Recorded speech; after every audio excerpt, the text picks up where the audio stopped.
یہ جملے کس نے کہے؟ نمبر 1، تم کہاں جا رہے ہو بیٹا؟ جواب، یہ جملہ شہر کے ایک مشہور عالم نے کہا۔ 2، آپ ایک ایسے بے ادب شخص کی مدد کر رہے ہیں جو آپ کو تکلیف پہنچاتا ہے۔ یہ جملہ شہر کے قاضی نے کہا۔ تیسرا، وہ میرا پڑوسی ہے، مجھ پر اس کا حق ہے۔ یہ جملہ امام ابو حنیفہ رحمۃ اللہ علیہ نے کہا۔ خالی دائروں میں صحیح لفظ لکھو۔ امام ابو حنیفہ زندگی بھر ان چیزوں سے دور رہے۔ 2 چیزیں ہیں جن سے امام صاحب ہمیشہ دور ہوئے، ایک ہے شہرت اور دوسرے ہے دولت۔ صحیح جملوں کے سامنے صحیح کا نشان لگاؤ۔ پہلا، میں بازار جا رہا ہوں، میں ایک سوداگر کے پاس جا رہا ہوں، میں مدرسہ جا رہا ہوں۔ ان تینوں جملوں میں سے صرف ایک جملہ صحیح ہے اور وہ صحیح جملہ ہے میں ایک سوداگر کے پاس جا رہا ہوں۔ دوسرا، کپڑے کی خرابی بتا دینا، کپڑے کی قیمت بتا دینا، کپڑے کو فروخت کر دینا۔ ان تینوں جملوں میں ایک جملہ صحیح ہے، باقی 2 جملے غلط ہیں۔ جو صحیح جملہ ہے کپڑے کی قیمت بتا دینا۔ ایسے لفظ تلاش کرو جو عین سے شروع ہوتے ہیں۔ نیچے چند الفاظ دیے جا رہے ہیں جو جس میں عین شروع میں آتا ہے، درمیان میں آتا ہے اور آخر میں آتا ہے۔ پہلے ہم شروع میں آنے والے لفظ دیکھیں گے، عالم، علم، عام، اور ایک اور لفظ ہے عادت۔ پھر درمیان میں عین آتا ہے، واقعات، نعمان، دعا اور معاف۔ پھر عین آخر میں آتا ہے، شمع، منع، قطع اور واضح۔ اس میں چند الفاظ زائد دیے گئے ہیں آپ کی معلومات کے لیے۔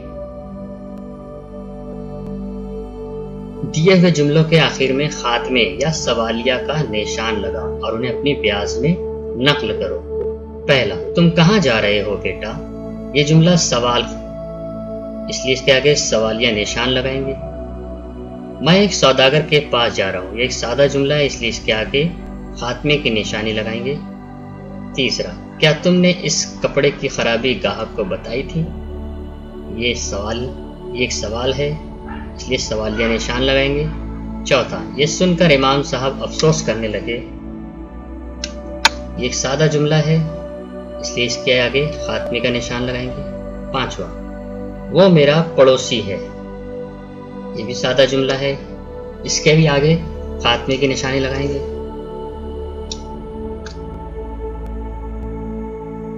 سبق سے ایک جیسی آواز والے لفظ لکھو، جیسے آنا، جانا۔ نمبر 1، رات، بات۔ نمبر 2، شہرت، دولت۔ نمبر 3، گانے، بجانے۔ نمبر 4، گھر، بھر۔ 2 چشمے ہے والے لفظوں کے گرد دائرہ بناؤ۔ اس میں چند الفاظ دیے جا رہے ہیں جو اس میں 2 چشمے ہے ہیں۔ پہلے ہم 2 چشمے ہے والے الفاظ کو اکٹھا کر لیتے ہیں، جھوٹ، جھوٹا، انہوں اور پوچھے۔ یہ سارے 2 چشمے ہے والے الفاظ ہیں۔ اب اس کے علاوہ جو الفاظ ہیں انہیں ہم لکھ لیتے ہیں، امام، پہلوان، کاروبار، پہنچاتا۔ یہ تمام ایسے لفظ ہیں جن میں 2 چشمے ہے نہیں آتا۔ نیچے دیے ہوئے خانوں کے جملے پورے کرو۔ یہاں ایک لڑکا اور ایک لڑکی، ان کے جو جملے ہیں، مثال کے طور پر میں گھر جا رہا ہوں، میں گھر جا رہی ہوں، ہم انہیں لکھیں گے۔ نمبر 1، وہ پڑھ رہا ہے، اس جملے کو وہ پڑھ رہی ہے، لڑکی اس طریقے سے کہے گی۔ لڑکا، تم مدرسہ کب جاتے ہو؟ لڑکی، تم مدرسہ کب جاتی ہو؟ نیچے دیے ہوئے لفظوں کو لکیر کھینچے ہوئے لفظوں کی جگہ رکھ کر جملہ دوبارہ لکھو۔ نمبر 1، والد کے انتقال کے بعد۔ لفظ انتقال کی جگہ ہم مرنے لکھیں گے تو بنے گا والد کے مرنے کے بعد۔ نمبر 2، اپنا خاندانی کاروبار سنبھال لیا تھا، کاروبار کی جگہ ہم کام دھندا لکھیں گے. جملہ بنے گا اپنا خاندانی کام دھندا سنبھال لیا تھا. نمبر 3 وہ ذہین تو تھا ہی. ذہین کی جگہ عقلمند لکھتے ہوئے جملہ ہم بنائیں گے وہ عقلمند تو تھا ہی. نمبر 4 عام لوگوں کے ساتھ بھی ان کا برتاؤ نیک ہوتا تھا. نیک کی جگہ اچھا لکھ کر جملہ ہم کمپلیٹ کریں گے. عام لوگوں کے ساتھ بھی ان کا برتاؤ اچھا ہوتا تھا.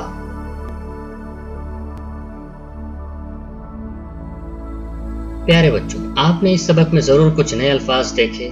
آئیے ہم ان کے معنی و مفہوم کو بھی دیکھ لیتے ہیں. تجارت یعنی کام دھندا، کاروبار. ملازم یعنی کہ نوکر. قید خانہ یعنی جیل. فروخت کرنا یعنی بیچنا. برتاؤ یعنی سلوک. قاضی یعنی جج. ویڈیو دیکھنے کے لیے بہت بہت شکریہ. ویڈیو پسند آئے تو لائک اور شیئر ضرور کریں.